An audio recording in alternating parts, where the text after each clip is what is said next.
Well, President Obama sure got a rude welcome to Oklahoma. A group of protesters waving, the Confederate flag gathered outside his hotel in Oklahoma City yesterday. Welcome to town. And today, right next door in Texas, people are worried that the federal government is trying to take over and declare martial law. The conspiracy crowd is all bent out of shape about a military exercise called Jade Helm 15. When I say bent out of shape, here's an example. This is part of the PSYOP. Look at what they say unconventional warfare is. It's going in and using deceit to try to control the people. This Jade Helm 15 logo, this has a satanic hidden meaning. Helm means Homeland Eradication of Local Militants. This is in preparation for the financial collapse and maybe even Obama not leaving office. So all that might not be, that big a deal, but it's not just guys like that who are concerned. Texas Governor Greg Abbott has actually ordered the state's guard to monitor what's going on. The U.S. Army says what's going on is actually pretty routine, even though Jade Helm is pretty large. It's a simulated military exercise in a number of states that is taking place in remote areas. It's also not that dissimilar from previous military exercises in the Southwest. So between the Oklahoma flag wavers and the Jade Helm conspiracy nuts, what's it going to take to get people like this back to reality? Republican on this, please. Yeah, why are you looking at me? What do you think? Those are my people? As long as Jade Helm doesn't happen in New York. You think those are my people? I assume you agree with us that this is out of whack reaction. The Jade Helm thing. And the Confederate flag.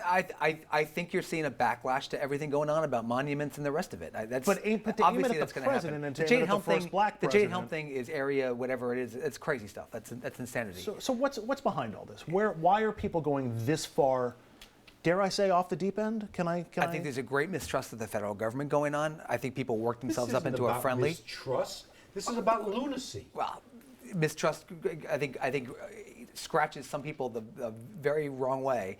The Jade Helm thing is nuts. Confederate flag thing is a different thing. I think people are fighting back. They're doing what we knew it was going to happen. You don't heal the country by having these little symbolic fights. No, you fly the inflame. Confederate You flag, inflame. which is a symbol of treason, slavery, and violence. What's happened to you? You're such a good guy. Stone Mountain, Georgia. They want to erase Jefferson from a mountain now. They want to scrub it's not Jefferson. Jefferson Davis. It's Davis and a number of other ones. You want to scrub them from the mountain? This is ISIS. They were traitors.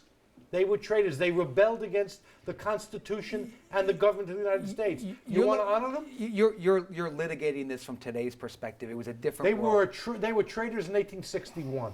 Come on, Bill. The notion that it's okay to fly the Confederate flag. You got people saying take down the Jefferson Memorial. You got people saying you got to rename Washington D.C. because they Obama strikes a nerve in a portion of the American population that causes people to act nutty. See. That's the way to say it. Come on. No. Wait. Let Dominic. This is the president that's twice elected in this country. Right. He's been in office for 6.5 years. I said a portion. Yeah, he's been twice elected in this country. Go ahead, Dominic. No, I was content. I was content watching you people do your thing. Very nice. I mean, Mr. Brodsky threw me a lifeline because if I say something, you guys will do this. You'll say, you're right. "This is the Waco crowd, and this has nothing to do with black and white." Wait. This has nothing to do with race. Okay, but wait. If I respond to this question, it does not. Go on, preach. Waco was under Clinton. You think they would have the same intense reaction? Call the man a liar in the Congress. Go out and wave Confederate flags. Amen. If he was a white man. Amen.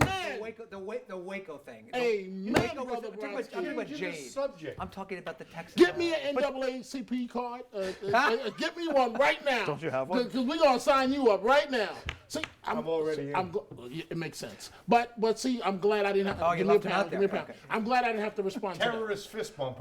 All right, so let me try to. Okay, but wait. Look, can I get my 2 cents? How is this good for the country? Just my little 2 cents Please. here. Yes. Do those same people? Now, I love Oklahoma and I love Texas. Great places to visit, right? But great places to visit. You know, there's a but. Have your running shoes on.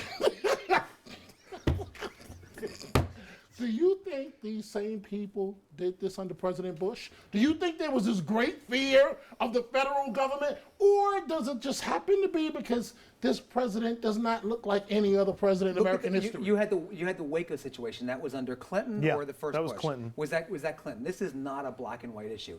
This is people who are mistrust. These are the black helicopter No crowd. one said it was It's a not- black and white issue. What they said was there's a segment of the American population that has deep reservations about having a black president. No, not a they have- majority. No, not- no. They have not- deep not- reservations about an overreaching federal government that's every day But Bill, getting bigger, and stronger, therefore fly the hungrier. Confederate Bill, flag. I feel like Confederate flag. That's a reaction to what just went on. With I the feel like flag. this is where we get into the false equivalency problem with all of this, because a lot of people, when you mention George W. Bush, say, well, the left they hated Bush and they called him names and they did all sorts of angry things, but they didn't, really not in the same measure or to the same extent that they have against President Obama. This crowd was just as mistrusting. But let's get back to the Confederate flag thing. And I asked this before. Well, I asked it last week. I'm not What done with my about moral equivalency John Jay? question. John Jay had slaves. Now, right here in the Hudson Valley, we have John Jay's house. It gets federal money. It gets state money. He was a George slaveholder. Washington held He was a slaves. slave, right? Well, no one's trying to paint this with an absolutist brush. What we're Of saying course is, you are. You Of know, course and- you're saying everything about the Confederate flag is a racialist thing. Hang on. I don't want to see it on the to Capitol. preserve I don't love that flag. It doesn't mean anything to slavery. me. Hang on. I feel like this president is being disrespected in a way that other presidents haven't That's been. not true. And George W. Bush That's not true. was shown some disrespect for the left, but not nearly to this extent. Nearly to this extent. It's not true. This is ideological. This is the federal government. This is a very left-wing president. That's the reaction you're seeing. You're going to find a few people that are racist, sure. But like, this is a president twice elected in this country, a black president twice elected, won a Democratic primary, won a lot of Republican voters. This is you cannot you should not start that fight. It's not But accurate. we're not saying what It's you're not accurate. saying. We're saying. Yes, Can I yes, say you that? are. No, I'm you confused. keep going to the race card. No, It's not true. It's not true for a majority of Americans. Wait, but I it's didn't true go to the for- race overwhelming car. majority I didn't go to the race car. But he's being disrespected disproportionately for one reason or another. And whether you believe it's race or Andrew, not. can I ask you a question? Okay, sure. As the only brother at the table, are you really surprised at any of this? I think I'm disappointed in this more than I'm surprised. He's not the problem. O'Reilly's the problem. He's No, not no, the- O'Reilly's not the problem either, because he's a brother on the low. Right. But I mean, he's got to, he's got to low. I argue didn't know his that you could points. get that low. We have 15 seconds, Dominic. 15 seconds. Race is an issue. Dominic. In this. Sorry. Race is an issue in this. Well I am going to mimic Mr. Brodsky because on this issue, Now you're he is on point Now you're 1,000%. Now you're talking. All right, I gotta wrap it up because we're gonna take a break. When we come back, President Obama gets into a testy exchange with a reporter, and the reporter isn't backing down. In fact, he's doubling down. That's next.